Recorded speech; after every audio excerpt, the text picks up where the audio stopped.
Hey everyone, today we're going to talk about the most common questions that people ask about financing their custom home. Today we're joined by the president of Texas Lone Star, Laith Daik, who's going to help us answer some of these questions. Laith, thanks so much for coming today. Thank you for having me here. Good. Tell the audience a little bit about yourself. My name is Laith Daik. I'm with Texas Lone Star. Texas Lone Star is a mortgage banker located in Houston. We lend all over Texas and we specialize in custom construction loans.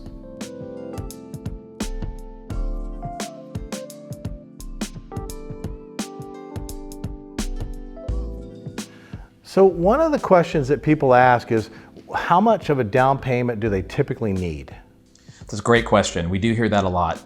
You know, most standard requirements are 20% down. In some cases, we actually offer loans with as little as 15% down. So you can leverage with 15% down. You know, when you get larger in projects, so $1.5 million, $2, $3 million, the down payment starts getting a little bit larger as you get larger in loan amount. But the standard answer would be a 20% down.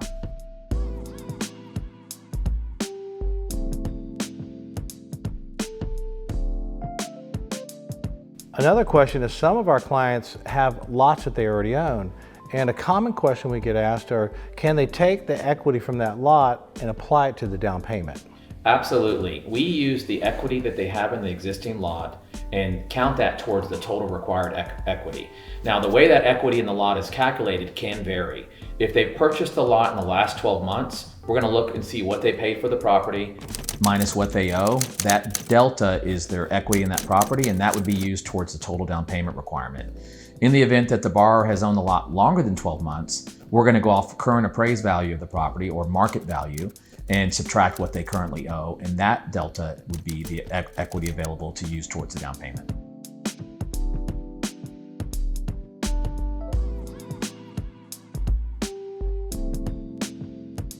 So another common question we get asked is, can they close on the lot and the construction loan at the same time? You definitely can, and we've done that quite a bit. What the challenge is when we're closing on the construction and the lot loan at the same time are, you know, when you sign a lot contract to purchase a property, there's a timeline in connection with closing. And so you have to honor that timeline. So it's important, number one, if you're trying to accomplish the closing of the lot and the construction loan at the same time, that you have time, because you're going to need it. And this is what you're going to need it for. Before we can close on a construction loan, we need to know exactly what you're building. So generally speaking, the items that we need to complete our file are the budget from the builder, the construction contract, the plans and specs. And now the plans and specs, for clarity, we don't need engineered plans. We can actually go get by with floor plans and elevations. And so, but with those three things, and the fourth one being specs, didn't mention that, but budget from your contractor, your builder, the construction contract, the plans and specs, which are elevations and floor plans, and the specs in connection with what you're building. Once we have those things that are construction specific, we're in a position to order an appraisal. And from the point that we receive those items, we're probably 30 days from closing. So the key to be able to close on a construction loan at the same time you're buying the lot is to buy yourself some time, working with a builder that you trust. At that point, you should already be working with the builder and know and kind of have a feel you're going to go with this builder. You're comfortable with them. You have a good idea of what you want to build before you're out looking for the lot, and you can move fairly quickly with that builder to get a construction budget, plans, and specs so that we can actually move forward with the construction loan.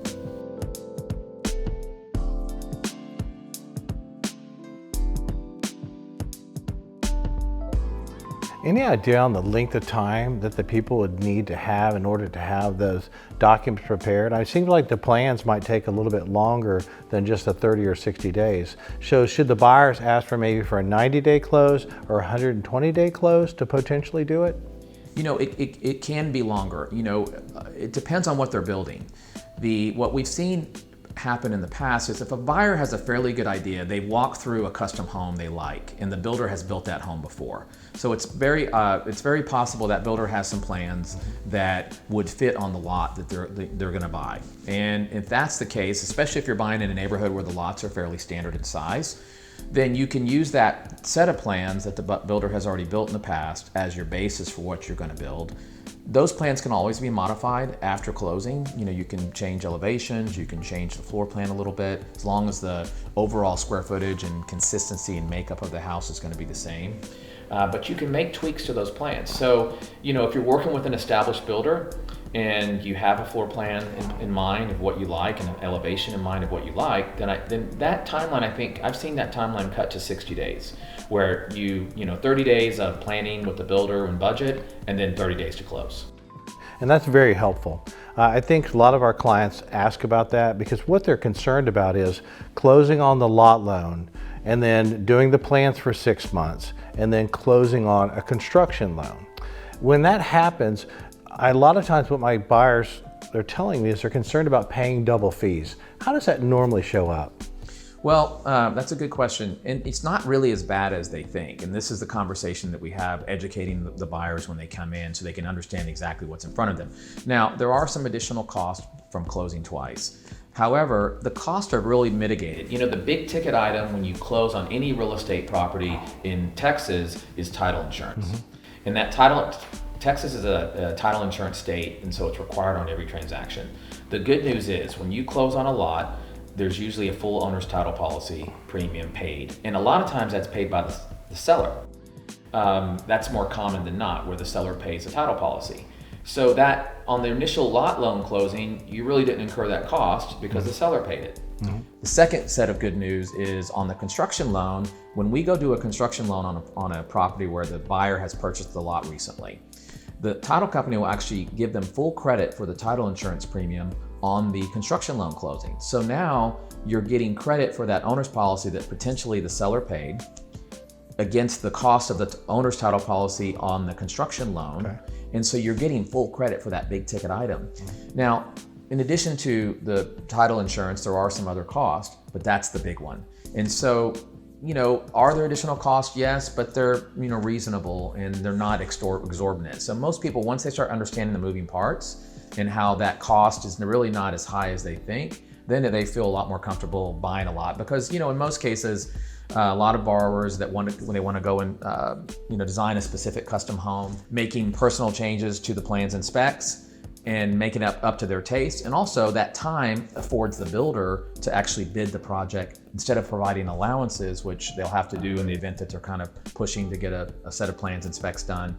They can provide actual hard bids for the cost, so we'll have a better idea of what those costs are. Right, that's incredibly helpful. That's a question I get asked all the time, and it seems like it's a little complex, but you're able to break it down. We appreciate that.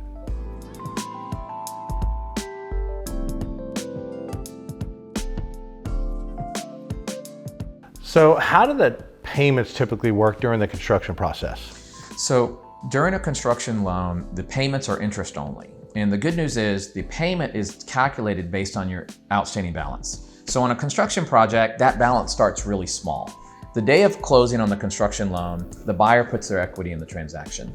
And so at the day of closing, we are, as a lender, we're funding a small amount. And sometimes we're not funding anything, depending on the transaction. But whatever we fund at the day of closing, that's their current balance on the loan, and that's what they're paying interest payments on. So an example would be in the event, let's say you have $1 million construction budget. At closing, we're not funding the $1 million. That $1 million is set aside and used to fund future draws to the builder. So you're not paying interest payments on that amount. What you're paying interest payments on are anything that we're funding to pay off the current lot loan, whatever that amount may be. Now, the payments are interest only. So the way the payments work on a construction project is if we close, let's say on the first of the month, the following month, the first of the month, we're going to look back over the course of the last 30 days. So we're going to look back over the previous 30 days and see what your balance was over that 30-day period. And then based on that balance, we're going to calculate a payment. Now that balance can change because during that 30-day period, the builder could have received a draw. That would increase the balance. So we look at the balance over the 30-day period, we calculate an interest payment based on that balance, and then we send you a payment request. So what I like to tell people is the payment starts small, and then as we're making progress, as the house is getting closer to completion, your payment is also increasing. So every time we make a draw, your payment's gonna go up a little bit because we're funding that draw, that balance. Now your loan balance is increasing, and therefore your payment will increase.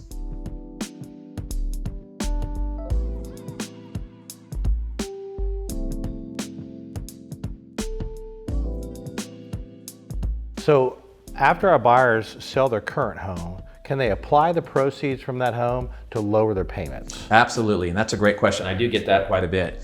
You know, a lot of times when buyers come to us, they have a lot of equity in their house. And their plan is, you know, I want to go build this beautiful house. It's going to need to be a custom house that we've been dreaming of, but I've got all this equity in my house that I want to use towards a transaction. How can we put that to work?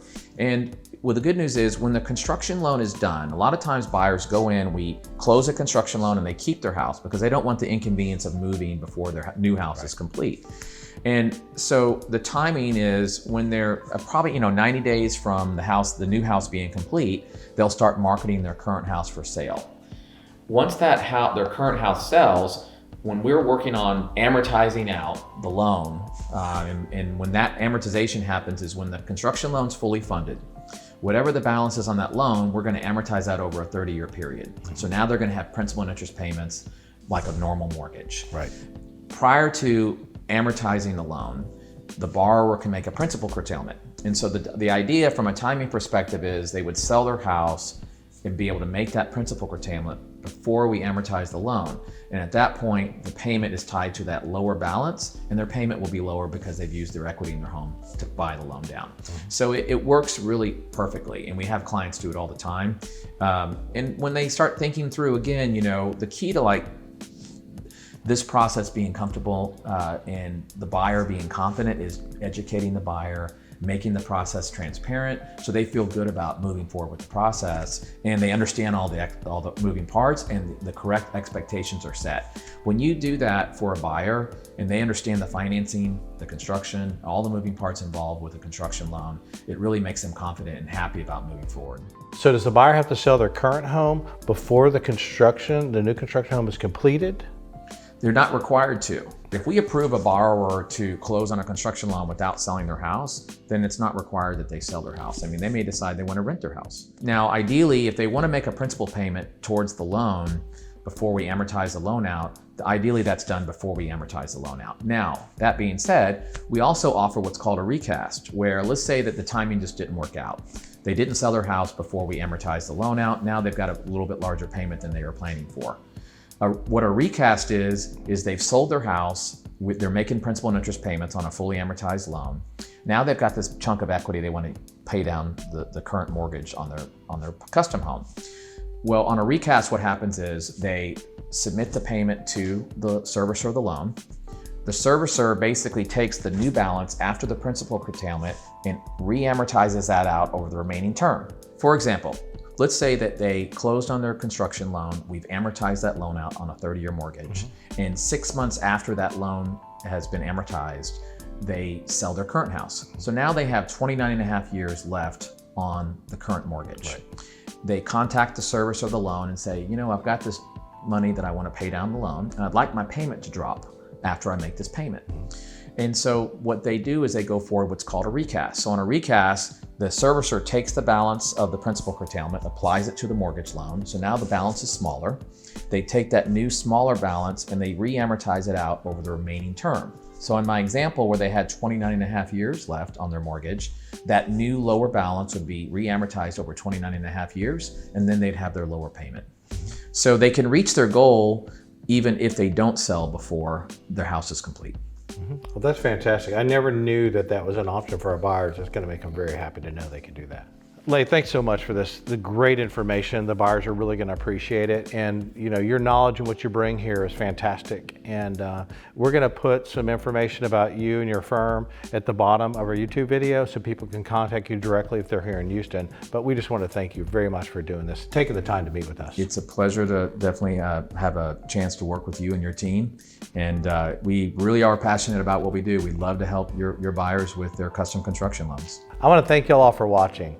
If you have any questions about financing that we didn't cover, please leave them in the comments below and we'll answer them. If you haven't subscribed yet, please subscribe. We've got a lot of great content coming. And if you're looking for a custom builder in the Houston area, please check out our website at aspirefinehomes.com.